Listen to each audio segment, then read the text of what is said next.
Our Second World Forum focused on the opportunities and challenges, complexities and tensions in achieving a more rapid transition to a low-carbon mobility future.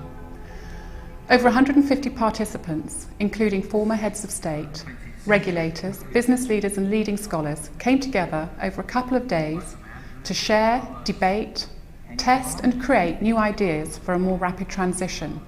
The forum demonstrated that progress has been made in certain areas, for example, the developments of electric vehicle technology.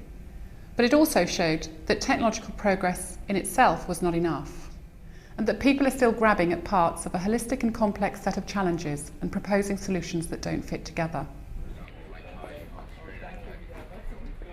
One decides where you want to be heading. What is the eventual goal? I think the climate scientists, the scientific community in general, has established that. Then you have to realize you can't suddenly snap your fingers. These are major things that affects people's lives. How do you actually get the right policies that encourage people to be inventive, to encourage the right investments in businesses? All right, that's the end goal, but there's this big chasm in between. One can be a fisherman or a farmer, a professor or a politician, manufacturer or retailer, producer or consumer, or a passionate environmentalist. Our interests, in essence, are the same. It is timely principally because we've got very little time to get this all done. So although we're talking about defossilizing over the next 40 years, the process really requires us to begin now. We can do a lot in transportation, however there are no silver bullet solutions in this area. And that's why we're very grateful that our leading thinkers and global decision makers came together in Oxford to talk about a vision for low carbon mobility for the year 2050 and about the actions we have to take over the next decade to make this work.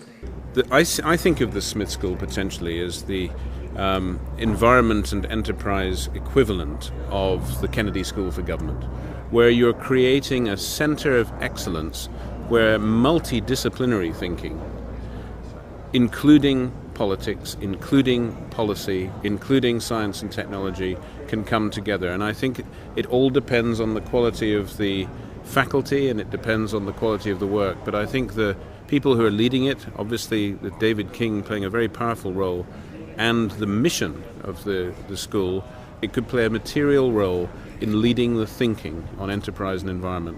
Well, the transition to a low-carbon future requires so many changes. It requires changes in behavior, it requires changes in policy design, it requires communication, it requires changes in investment. And so the role of a university program, such as a Smith School, is to help on all those fronts. I think where the Smith School stands alone, in my experience, is the reality check with the commercial part of the business, and as designers, that's what we have to do as well. You'll never get any kind of approach to a solution to the climate conundrum without the full-blooded engagement of big business, because it's the big businesses that provide transport, provide power, provide the backbone of the kind of modern lives we all enjoy.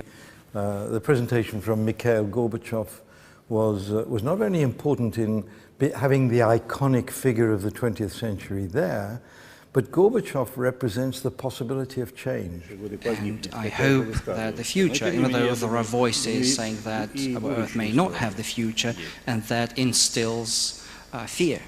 What Gorbachev emphasized was the importance of political figures with courage and vision. But we are at a point where we could achieve a stable and sustainable world for future generations if only we have the will to do so. So effectively, the future is in our hands. Discussions at the forum highlighted that the opportunities and challenges in achieving a more rapid transition to a low-carbon mobility future remain significant. Following on from the forum, the Smith School will initiate a Futures programme focused on the low-carbon mobility transition challenges. Over the next 2 years, we'll continue to bring together leading scholars, business leaders and regulators and others to learn with the future and identify the opportunities to enable a more rapid transition to low-carbon mobility.